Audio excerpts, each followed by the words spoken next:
The slam of the oak door was a gunshot in the heart of the storm. Outside, the heavens wept, but inside a different kind of cruelty reigned. Diana Black. 8 months pregnant and clad in nothing but a thin silk nightgown, felt the cold marble of the porch beneath her bare feet, before the icy needles of rain began to assault her skin. Her husband, the man who had vowed to cherish her, stood silhouetted in the doorway, his face a mask of cold indifference. "You are nothing." He had hissed the words colder than the wind. "And you will have nothing." As she stood shivering in the deluge, clutching the swell of her belly, she was utterly alone. Or so he thought. What Gregory Dalton didn't know was that Diana wasn't just a penniless orphan. She had a secret, a brother she hadn't seen in 15 years. A brother who now commanded Euphoриas from a skyscraper of steel and glass, and whose name was whispered with fear and reverence in boardrooms across the globe, Dmitry Volkov. The argument hadn't started with a bang, but with a slow, creeping poison that had been seeping into their marriage for months. It began the day Diana announced her pregnancy. Gregory Dalton, who had once showered her with affection, became distant, his smiles strained. His mother, Genevieve Dalton, a woman who wore her old money lineage like a suit of armor, had never approved of Diana. To Genevieve, Diana was a nobody, an architect with a pretty face and a mysterious, non-existent family, an unsuitable match for the heir to Dalton and Sons development. The poison turned to venom that Tuesday night. It was their 2nd anniversary. Diana had prepared a special dinner, but Greg came home late, smelling of expensive perfume that wasn't hers, and the faint, bitter scent of whiskey. "Where were you, Greg?" Diana asked, her voice trembling slightly as she stood by the cooling, untouched meal. "Out," he snapped, loosening his tie. "Business. You wouldn't understand.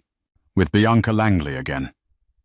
The name left a sour taste in her mouth. Bianca was the daughter of a construction magnate, a woman Genevieve paraded in front of Greg at every opportunity. Greg's face hardened. "What if I was... At least her family has a name, a legacy. What do you have, Diana?" "Who even are you? You showed up in this city with one suitcase and a portfolio. I gave you everything." "You gave me your love," she whispered, a tear tracing a path down her cheek. "You promised me a family. Our family." She placed a hand on her swollen belly. That was the moment the poison erupted. A phone call came. It was Genevieve. Greg put it on speaker, a cruel, deliberate act. "Is it done, Gregory?" Genevieve's voice was like ice chips in a glass. "Have you gotten rid of that complication?" Diana stared at her husband, her heart fracturing. "Complication?" Greg wouldn't meet her eyes. He just listened as his mother continued. "Bianca's father is ready to sign the merger papers, but only if the engagement is announced this week. A clean slate, Gregory. No messy attachments to a penniless orphan carrying a child that will only tarnish our name." "My baby, your grandchild, is a messy attachment."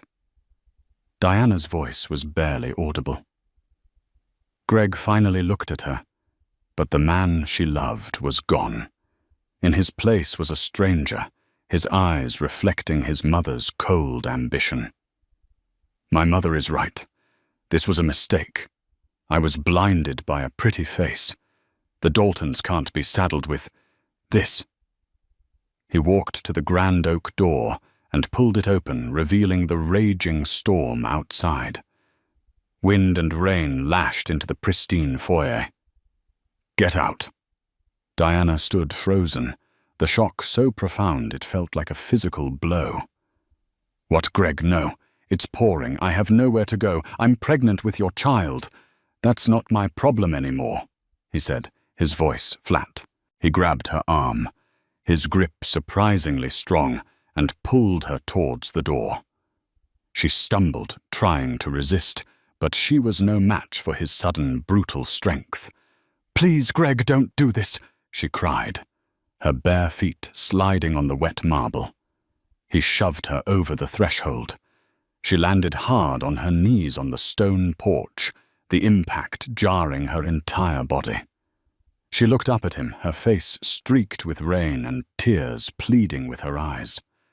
For a moment, she saw a flicker of something in his expression, doubt, maybe even regret. But then his jaw tightened, and his eyes went cold again. "The lawyer will contact you about the divorce," he said, as if discussing a business transaction.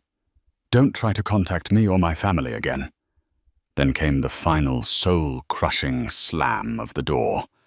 The sound echoed the thunder sealing her fate. Diana Black, 8 months pregnant, was left in the raging storm, with nothing but the clothes on her back and a heart that had been systematically, brutally shattered. The wind howled around her, whipping her thin nightgown against her shivering body. Each drop of rain felt like a judgment. She was alone, discarded and terrified for the life of her unborn child. The world became a blur of swirling rain and flashing headlights. Diana huddled against the stone pillar of the Dalton mansion's gate, the wrought iron pressing cold against her back. The initial shock had given way to a bone-deep chill that had nothing to do with the weather. It was the chill of absolute despair. Her phone. He hadn't taken her phone. Her fingers, numb and clumsy, fumbled with the small device in the pocket of the robe she'd managed to grab. The screen was slick with water. Who could she call? Her only friend in the city. Sofia Mendez was on a legal aid trip in South America, unreachable. She had no one else. The Daltons had made sure of that. They had slowly, methodically isolated her, convincing her that her friends were jealous, that her past was something to be ashamed of. She had believed them. She had traded everything for a love that turned out to be a lie. Her vision blurred. The cold was seeping into her bones, and a sharp cramp seized her lower abdomen. Panic, cold and sharp, cut through the fog of her misery. The baby. She scrolled through her contacts, a pathetic list of Greg's friends and business associates. Then she saw it. A name she hadn't called in over a decade. A name connected to a life she had long since buried. The contact was simply saved as Dima. It was a risk, a huge risk. He had told her to only call in a life-or-death emergency. This, she thought, as another cramp tightened its fist around her womb. Was it? With a trembling thumb, she pressed the call button. It rang once, twice. She was about to hang up, convinced it was a dead number, a ghost from the past. Then a voice. It was deeper than she remembered, clipped and precise with an undercurrent of authority that could command armies. Diana. The sound of her name, spoken with a familiarity she hadn't heard in years, broke her. A sob tore from her throat. Dima. She choked out, her voice raw. I need help. Where are you? There was no surprise in his voice, no preamble, just a sharp, focused question. I don't know. Outside Greg's house. He threw me out. The words tumbled out between sobs. It's raining. The baby. The silence on the other end was terrifying, but it was not silence of ination. It was the silence of a predator locking onto its target. Stay exactly where you are. Do not move. Do not talk to anyone. A car will be there in 10 minutes. It will be a black Mercedes sedan. The driver's name is Mr. Chen. He will take care of you. I am on my way. The line went dead. Diana didn't know if she could last 10 minutes. The world was tilting the streetlights, smearing into long, watery streaks. She curled into a tighter ball, her hands protectively wrapped around her belly, whispering to her unborn child. "It's okay. We're going to be okay. Mummy's sorry." It felt like an eternity, but it was exactly 9 minutes later when a sleek black Mercedes sedan pulled silently to the curb. It was a vehicle that exuded power and wealth, completely out of place on the rain-swept suburban street. A tall, impeccably dressed man of Asian descent, Mr. Chen, emerged with a large black umbrella. He moved with an unnerving efficiency, his face betraying no emotion as he took in her pathetic state. He knelt beside her, his movements smooth and respectful. "Ms. Black, I am Mr. Chen. Mr. Volkov sent me. Please let's get you out of the cold." He gently helped her to her feet, his touch firm but respectful. He wrapped a thick cashmere blanket, which he had produced from the car, around her shivering shoulders. As he guided her into the warm, leather-scented interior of the car, she glanced back at the mansion. A light was on in the upstairs window, the master bedroom. She could almost feel Greg's smug satisfaction, believing he had discarded her like trash. Inside the car, the warmth was a shock to her system. Mr. Chen handed her a bottle of water and spoke softly into a device she couldn't see. "The package is secure. Alert Dr. Evans. We are en route to the penthouse. ETA, 17 minutes. Penthouse, Mr. Volkov." Diana's mind, numb with cold and fear, struggled to connect the dots.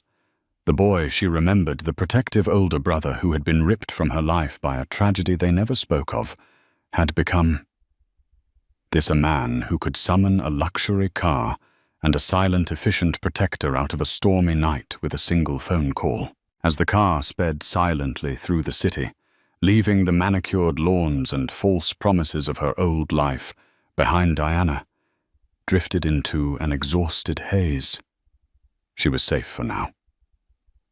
But as the car ascended the private elevator to a penthouse that overlooked the entire city, she knew her life had just taken a turn so sharp she couldn't possibly see what lay around the corner. All she knew was that the storm she had been thrown into was nothing compared to the one her brother was about to unleash. The elevator opened directly into a living space that was less an apartment and more a testament to minimalist power. Floor-to-ceiling windows on 3 sides revealed a panoramic, godlike view of the storm-lashed city below. The furniture was sparse, but exquisite. The art on the walls was museum quality, and the air was filled with a quiet, humming energy. Standing before the central window, a silhouette against the lightning, was a man. He turned as she entered, and Diana's breath caught in her throat. This was not the lanky, dark-haired teenager she remembered. This was Dmitri Volkov. He was tall and broad-shouldered, dressed in a simple grey t-shirt and dark trousers that did nothing to hide a physique honed by discipline.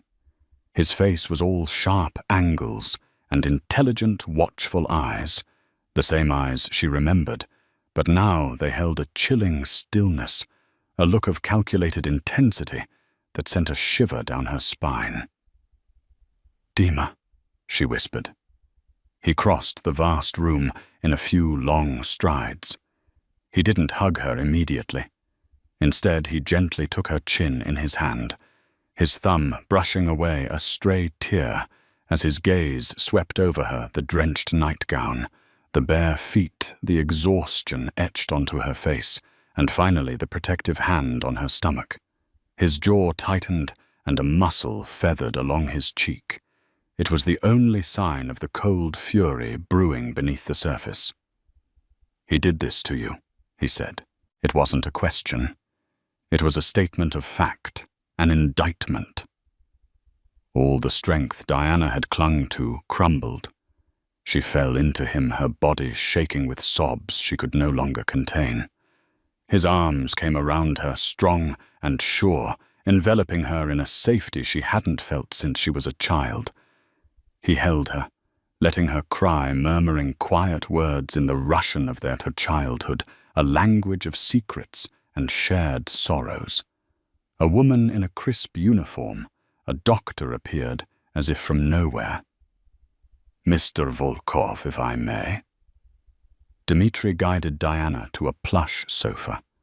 Dr. Evans was kind and efficient, checking Diana's vitals and the baby's heartbeat with a portable ultrasound machine. The rhythmic thump-thump filled the silent room, a sound of profound hope in the midst of despair. "The baby is strong," Dr. Evans announced with a reassuring smile. "But you're severely dehydrated and your blood pressure is high due to stress. You need rest, warmth, and nourishment. Immediately, Mr. Minister." Chen and the doctor helped Diana to a guest suite that was larger than her entire first apartment. A warm bath was already drawn. Fresh, soft clothes were laid out on the bed. A light meal was waiting. Every detail had been anticipated. After she was settled in a comfortable bed, Dmitri appeared at the door, a mug of herbal tea in his hands.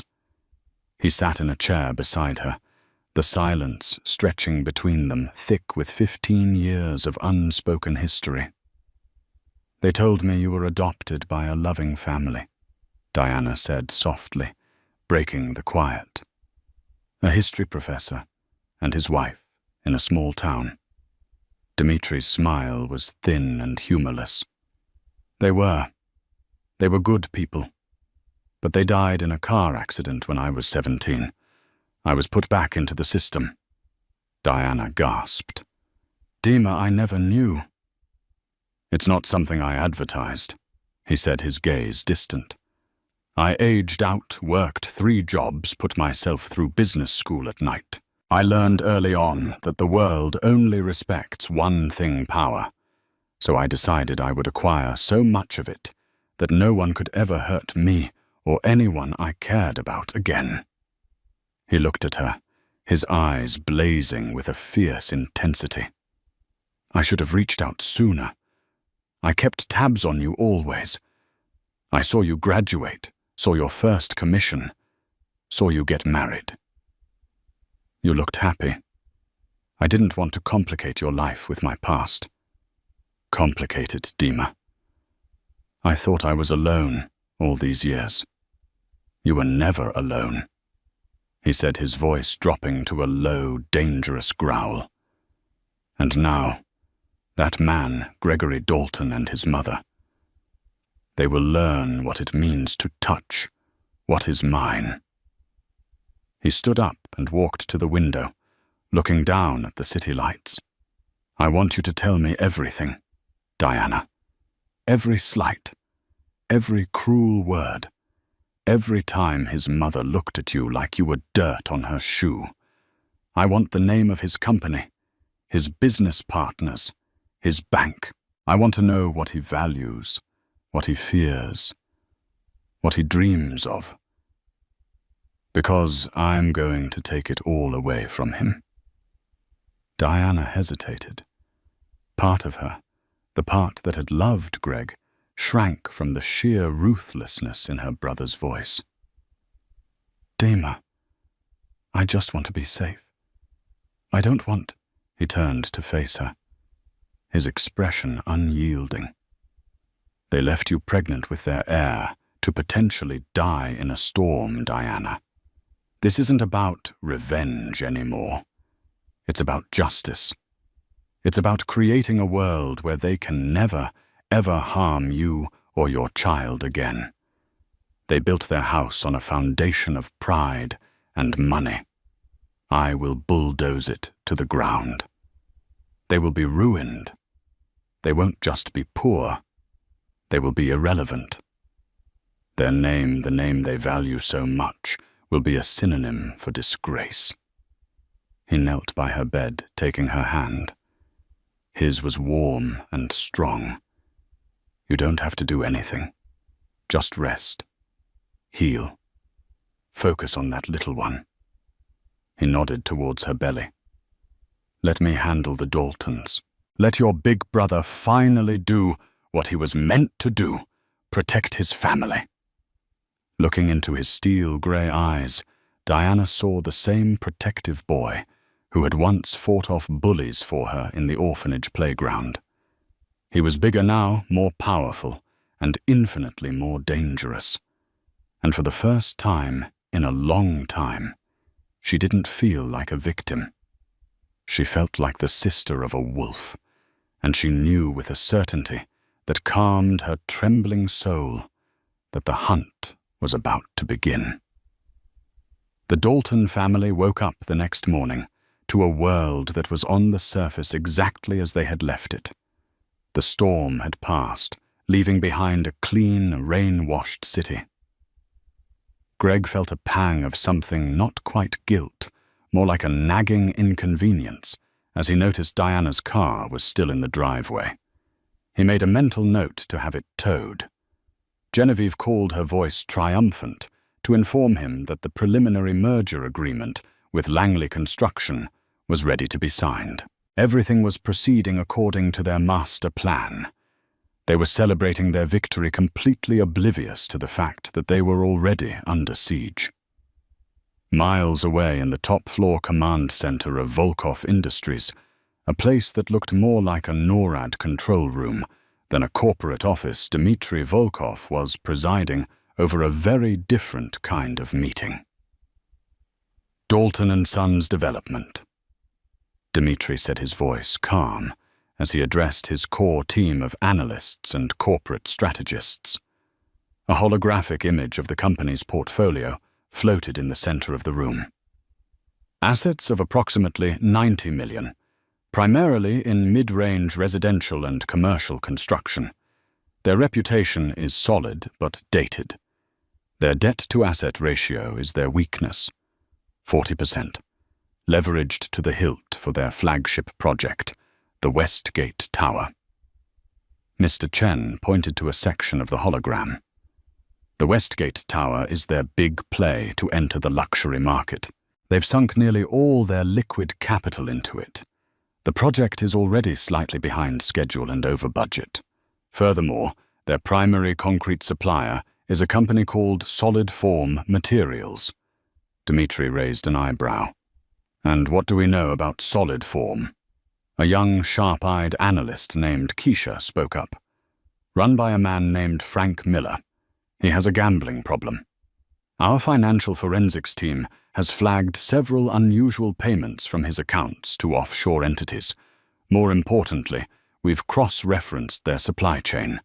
For the last 6 months, they've been sourcing a significant percentage of their aggregate from an unaccredited quarry in Mexico, known for substandard limestone content.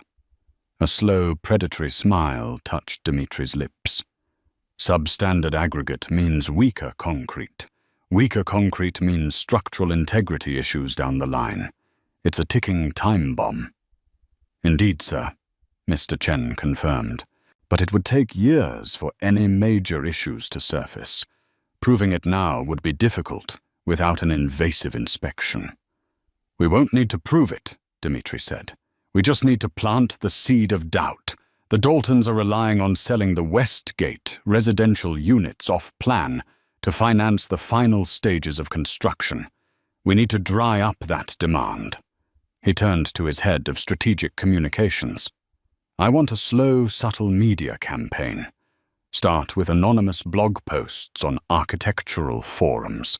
Raise questions about the sourcing of materials in new luxury builds. Nothing specific, just gentooral concerns. Then have one of our subsidiary real estate analysis firms release a report on the hidden dangers of fast-tracked construction projects. Let's create an atmosphere of anxiety around the very market the Daltons are trying to enter. He then turned to his acquisitions chief. Dalton & Sons has a major loan renewal coming up in 3 months with Sterling National Bank. I want you to buy a controlling interest in the small regional bank that holds their secondary line of credit, Keystone Mutual.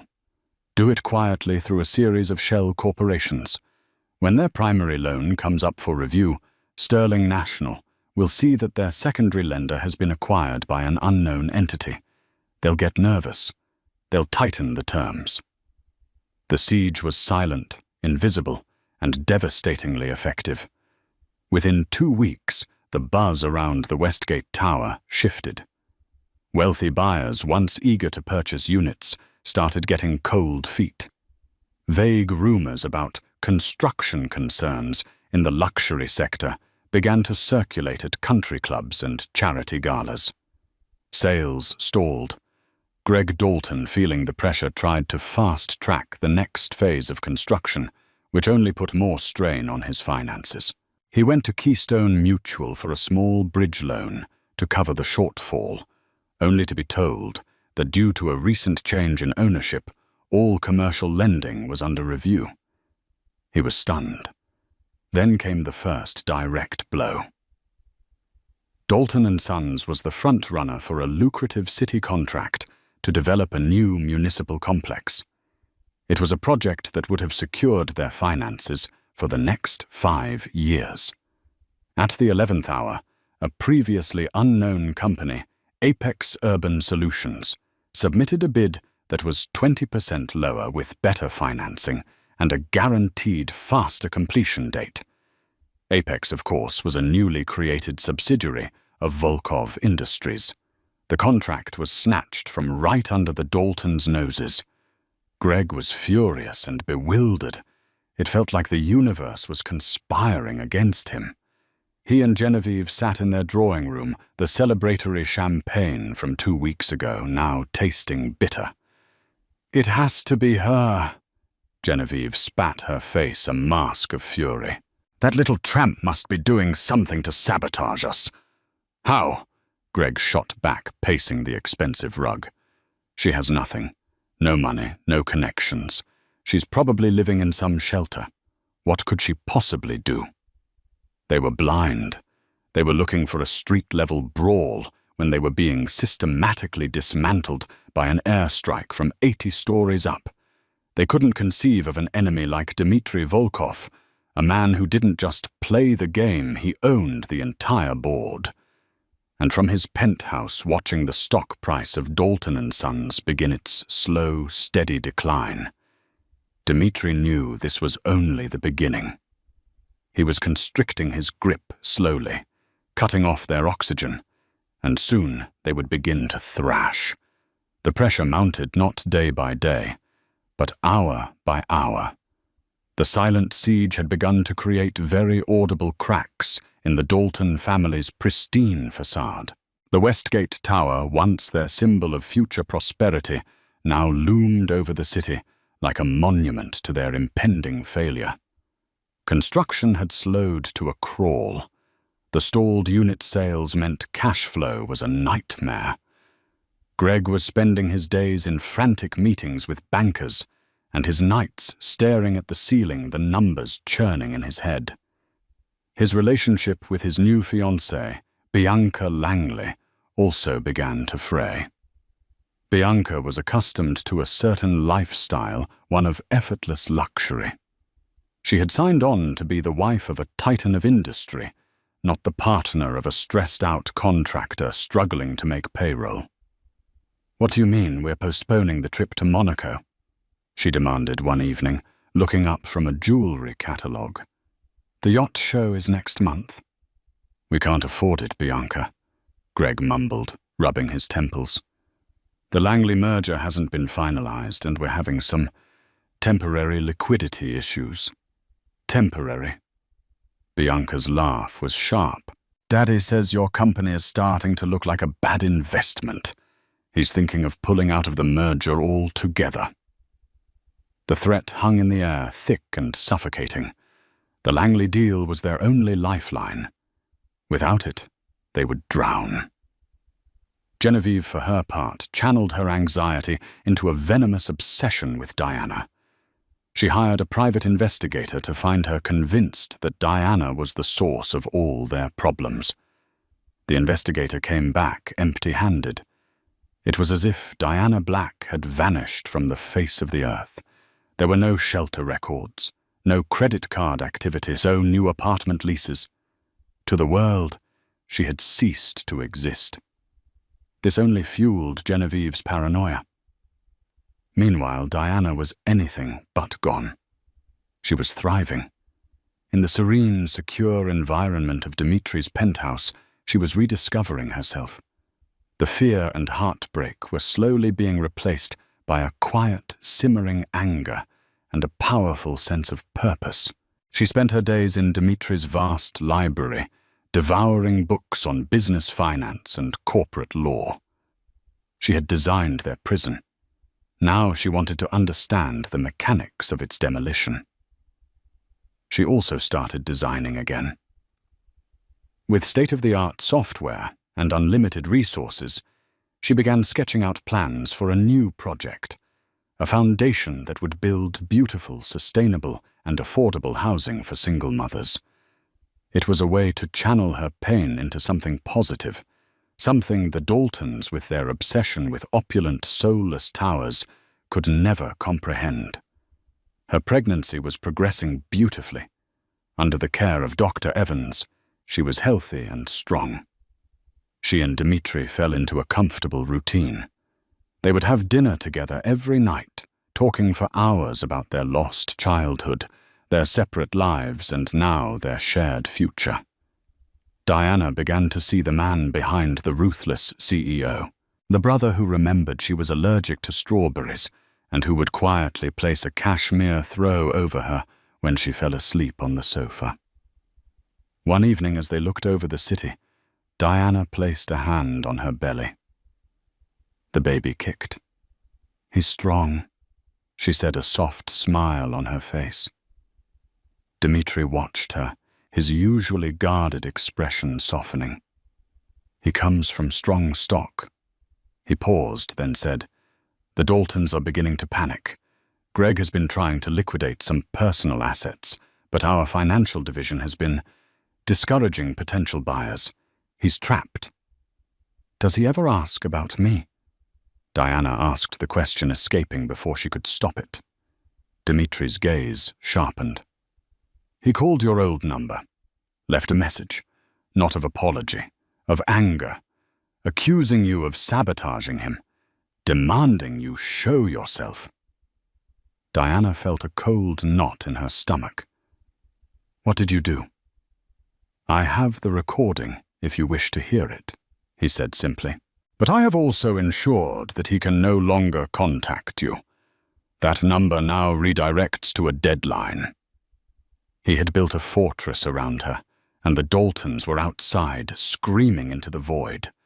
The final crack in their facade appeared at the annual Builders Guild charity ball, the pinnacle of the city's real estate social calendar. The Daltons had always held a place of honor at the event. This year, they were seated at a table in the back near the kitchen. Old friends and associates offered curt nods instead of warm handshakes. The whispers followed them everywhere. The keynote speaker for the evening was a surprise, announced only as a visionary new force in global investment. When Dmitri Volkov took the stage, a collective gasp went through the room. He was a legend, a recluse who never attended such events. His presence was an earthquake. Greg and Genevieve stared, mouths agape. They knew who he was, of course. Everyone did. But they had no idea of his connection to their lives. Dimitri's speech was brief, elegant, and brutal. He spoke of a new era of corporate responsibility, of a market that would no longer tolerate companies that prioritized greed over integrity, and that built their futures on rotten foundations. He never mentioned the Daltons by name. He didn't have to. Every eye in the room shifted to their table. He was putting a target on their backs, marking them as the old guard, the dinosaurs facing extinction. As he finished his speech to thunderous applause, His cool grey eyes swept the room and locked onto Greg's. For a fleeting second, Greg felt a chill of pure terror, a primal fear he couldn't explain. It was the feeling of a mouse being stared at by a hawk. He didn't know why, but he knew that this powerful, untouchable man was his enemy. The siege was no longer silent. The first cannon had just been fired. The Builders Guild charity ball was not just a humiliation for the Daltons, it was a public execution. Dmitri Volkov's speech, elegant and devastatingly precise, had painted a target on their backs. In the cutthroat world of high-stakes real estate, it was a signal to the sharks that there was blood in the water. The aftermath was immediate and brutal. The next morning, the feature article, "Cracks in the Concrete Kingdom," hit the city's leading financial journal. It was a masterpiece of innuendo and carefully sourced, expert concerns, and it acted like a detonator. Before the stock market had been open for an hour, Dalton & Sons stock was in free fall. Greg sat in his leather office chair, the same chair his father and grandfather had occupied, and watched the numbers on his screen glow a sickening, relentless red. The phone, which once rang with lucrative offers, was now a source of dread. Each call a fresh assault from a panicked investor or a nervous creditor. The killing blow came not from a stranger, but from Bianca's father, Harrison Langley. There was no courtesy, no sympathy in his voice. "The deal is off, Gregory," he said, his tone as cold and hard as granite. "My family doesn't attach its name to sinking ships. You're a liability." The click of the phone hanging up was the sound of his last lifeline being severed. Panic, a greasy clawing thing, took hold of Greg. He was trapped. His world, built on the illusion of prestige and the assumption of future wealth, was imploding. That evening he stayed late at the office, long after his demoralized staff had departed. Under the harsh fluorescent lights, he began to shred documents, his movements frantic and clumsy. Financial reports, supplier contracts, loan agreements. Anything that might look incriminating was fed into the machine, a desperate, futile attempt to erase the evidence of his own recklessness. He was no longer a captain of industry. He was just a cornered man, making all the wrong moves. Miles above the city, Dmitri watched the Dalton Empire's death throes with the detached calm of a chess grandmaster observing a predictable endgame. The financial ruin was nearly complete, the social disgrace absolute. But it wasn't enough. He wanted to salt the earth of their legacy, to ensure nothing could ever grow from its poisoned soil again. He wanted a final definitive stroke that would not only imprison them, but would expose the rotten core of their character to the entire world. And for that, he needed the one person who knew their secrets best. He found Diana not in the command center, but in the serene, light-filled nursery she had meticulously designed. The scent of lavender and fresh linen filled the air. She was sitting in a rocking chair, her hands resting on the gentle curve of her belly, a look of profound peace on her face. This room was her sanctuary, a world away from the vengeance being wrought in her name. Dmitri entered quietly, his presence a stark contrast to the room's softness. "It's time, Diana," he said, his voice gentle but firm. "The foundation is crumbling. I need you to help me push the walls down." He unrolled a set of large, heavy blueprints onto a nearby table. Diana's breath caught. They were the architectural plans for the Westgate Tower. For a moment, she recoiled. Those pages represented the pinnacle of her life with Greg, a time of shared dreams and whispered late-night conversations.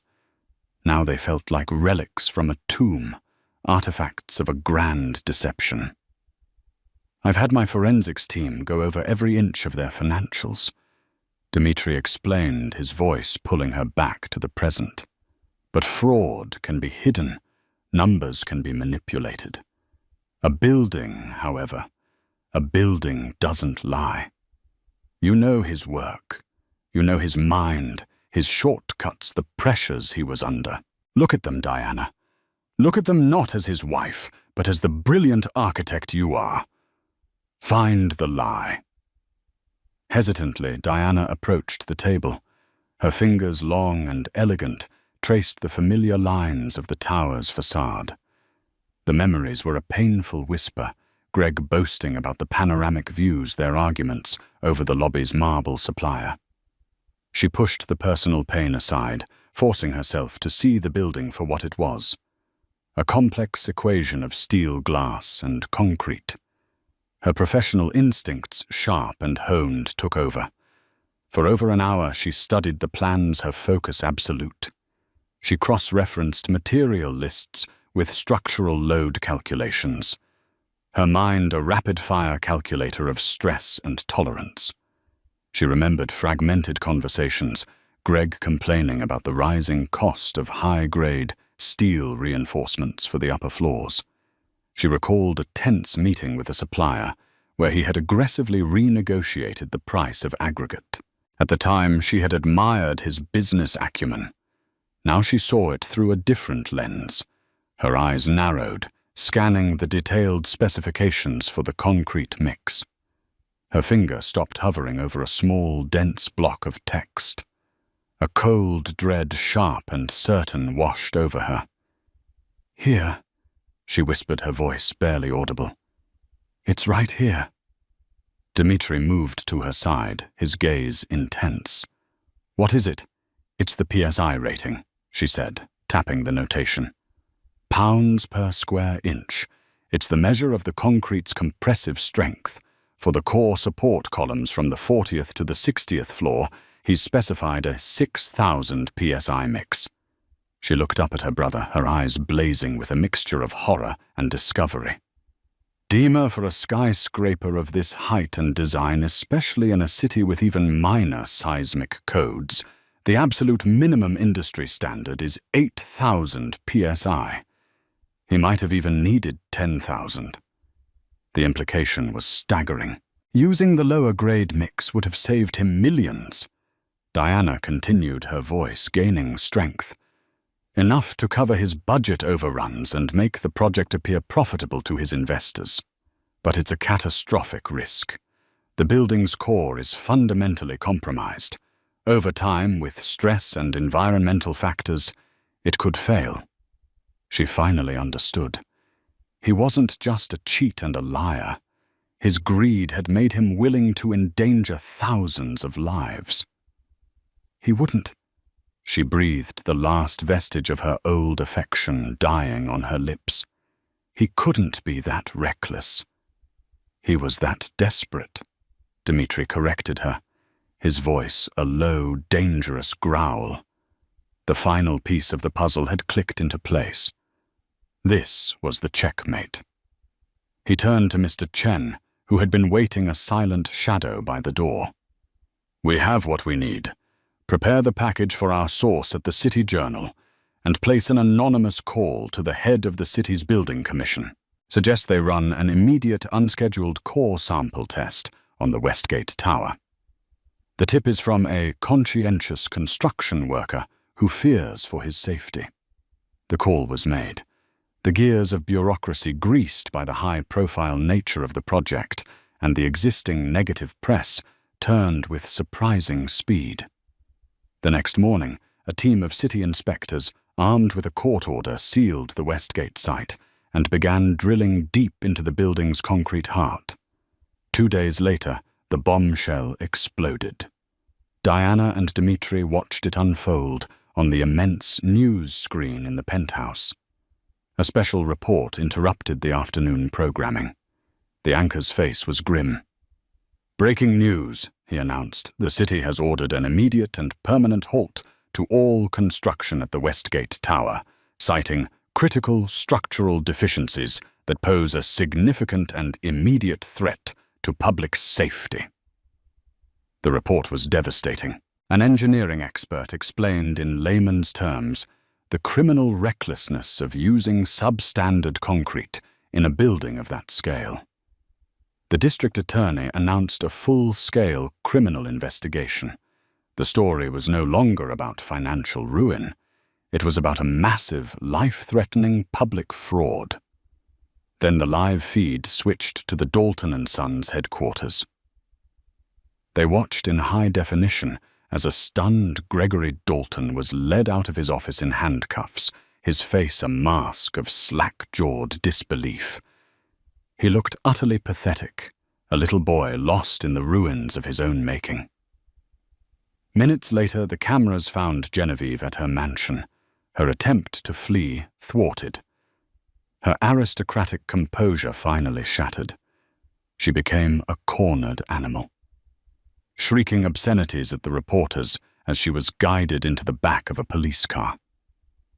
Diana stood before the screen, her hand resting protectively on her belly. She felt Alexander kick gently a small life, oblivious to the destruction of another. There was no elation, no triumphant cheer. There was only the quiet, somber finality of justice. The fire of her rage had long since burned out. In its place was a calm, cool certainty. The Daltons' legacy was now a permanent scar on the city's skyline. The game was over. It was checkmate. The fall of the House of Dalton was not a quiet affair. It was a media spectacle, a feeding frenzy for the 24-hour news cycle. From the safety and serenity of Dimitri's penthouse, Diana watched the story unfold in detached fragments.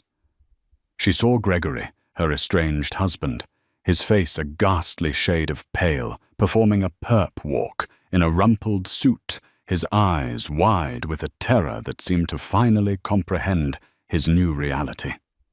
She saw Genevieve spitting fury at reporters, her carefully constructed mask of aristocratic superiority cracking to reveal the ugly, desperate woman beneath. The Dalton name, once their most prized asset, was now irrevocably tarnished, a synonym for greed and criminal negligence. The legal proceedings were a brutal, methodical dismantling. Faced with a mountain of irrefutable evidence from the fraudulent financial records, Dimitri's team had anonymously leaked to the damning results of the concrete core samples. Gregory's high-priced lawyers could do little more than mitigate the damage. He accepted a plea bargain, trading a full confession for a slightly reduced sentence. 10 years in federal prison. It felt like a lifetime, and not nearly long enough. Genevieve, ensnared in the web of financial fraud she had helped weave, was stripped of every asset, the mansion, the art, the jewels, and sentenced to 3 years. They were left with nothing but the weight of their own disgrace. Diana felt no surge of triumph as the verdicts were read. There was no joy, no satisfying thirst for vengeance quenched. There was only a profound, quiet sense of an ending. A chapter violent and painful had been slammed shut. Her gaze drifted from the television screen to the window where the city skyline was painted with the soft colors of dawn. Her attention, her very soul, was already focused on a new beginning. The echoes of the Daltons' ruin were fading, replaced by the insistent, powerful rhythm of a new life stirring within her. A few months later, in the sterile quiet of a hospital room, that new life made its grand entrance. The world narrowed to a primal sequence of pain effort and breathless anticipation. Dimitri was a steadfast, if slightly terrified, presence in the waiting room, while Sophia Mendez, having returned from her trip and been brought up to speed, held Diana's hand, her calm voice a lifeline. And then a cry. A powerful, life-affirming wail that cut through the exhaustion and filled the room with undeniable proof of a miracle. They placed him in her arms, a tiny, perfect being with a tuft of dark hair and his mother's deep, searching eyes. Diana looked at him, and the last vestiges of the woman who had shivered in the rain vanished forever. In her place was a mother, fierce and protective. This small, warm weight against her chest was her world now. He was the future. He was innocence. He was a promise. "What's his name?" the nurse asked softly. Diana looked at her son, her voice clear and strong. "Alexander. Alexander Black." The name was a declaration. There would be no link to the Dalton legacy, no shadow of their name to fall upon his future. He was a Black, the start of a new lineage, one that would be defined not by wealth or status, but by resilience and love. When she brought Alexander home to the penthouse, Dmitri was waiting. The formidable CEO, a man who could command boardrooms and move markets with a single word, looked utterly undone by the tiny bundle in the carrier. He approached with a reverence Diana had never seen in him, his hands hovering uncertainly. "Can I?" he asked, his voice uncharacteristically hesitant. Diana gently passed his nephew into his arms. Dmitri held Alexander with a surprising tenderness, his large frame seeming to cradle the baby's fragility. He looked down at the sleeping infant's face, his own features softening in a way that erased the ruthless businessman and revealed the protective older brother, the devoted uncle. "He's perfect, Diana," Dmitri whispered, his voice thick with emotion. "He is our family, our future."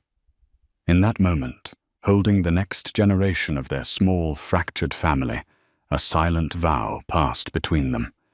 This child would know only safety, love, and strength.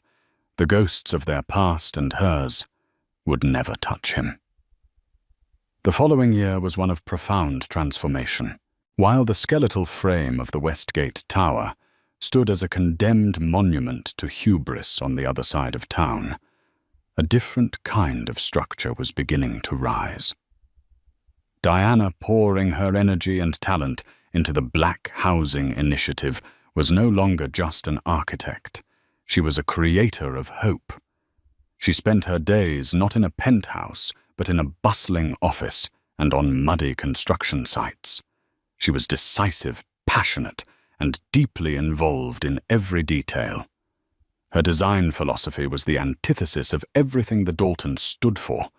Where they had prized cold opulence, she designed for warm community. Where they built walls to keep people out, she designed open courtyards to bring people together. Her project was for single mothers, for families starting over a sanctuary, built with integrity from the ground up.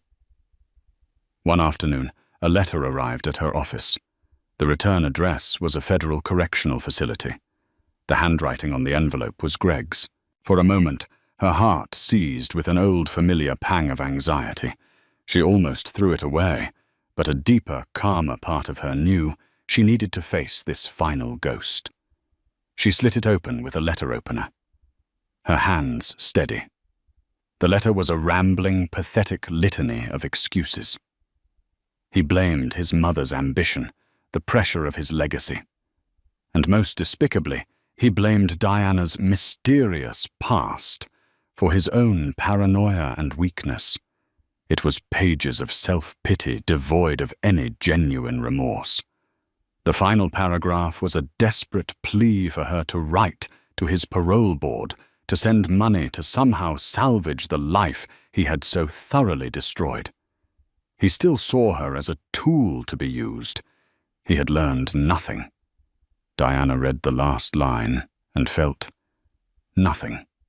The anger was gone. The hurt was a distant scar. All that remained was a profound sense of pity for this small, broken man who would forever be a prisoner of his own character flaws. She stood up, walked to the heavy-duty office shredder, and fed the letter into it. The machine whirred to life, chewing the desperate, manipulative words into meaningless strips of confetti. It was a quiet, deliberate ceremony. The last thread connecting her to Gregory Dalton had been severed. A year to the day after Alexander was born, Diana stood on the construction site of her first completed building. The scent of fresh paint and new wood hung in the air. Alexander, now a curious toddler, with an unsteady walk, held tightly to her hand, his eyes wide with wonder at the bustling scene. Dmitri stood beside them, no longer the dark angel of vengeance, but simply a proud uncle in a sharp suit. He watched as Alexander took a few wobbly steps toward a patch of newly laid sod before tumbling harmlessly onto the soft grass, letting out a delighted giggle. "You built this, Diana," Dmitri said, his voice filled with a deep, quiet admiration as he looked from the beautiful, welcoming building to his sister. "They tried to throw you away to make you nothing, and you took their ugliness and built something beautiful from it." Diana smiled, a genuine, radiant smile that reached her eyes.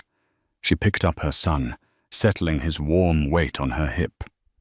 "They built their empire on a foundation of lies and weak concrete," she said, her voice steady and sure. "I wanted to build mine on something stronger." She looked at the building, a place that would soon be filled with the laughter of children and the hopes of mothers rebuilding their lives. She looked at her brother, her anchor in the storm, the family she thought she had lost forever. And she looked at her son, her own beautiful, tangible future. The storm had been terrible, but it had washed away a life that was never truly hers, clearing the ground for something real, something true, something she had built, not just with her own 2 hands, but with a heart that had been broken and had healed stronger than before. And so Diana Black's story comes to a close. It's a powerful reminder that the darkest storms often precede the brightest dawns. Thrown away and left with nothing, she didn't just survive. She rose from the ashes of a broken life to build a new legacy. Not one of cold, empty towers, but one of hope, strength, and community. Her journey from a shivering victim on a cold porch to a powerful creator of her own destiny shows us that our true worth is never defined by those who discard us, but by the strength we find within ourselves and the love of the family we choose. If Diana's story of strength and justice moved you, please take a moment to support our channel. Hit that like button to let us know you want more stories like this. Share this video with someone who needs a reminder of their own resilience. And most importantly, click subscribe and ring that notification bell. That way you won't miss a single one of our next stories about justice served and incredible comebacks. Thank you for listening.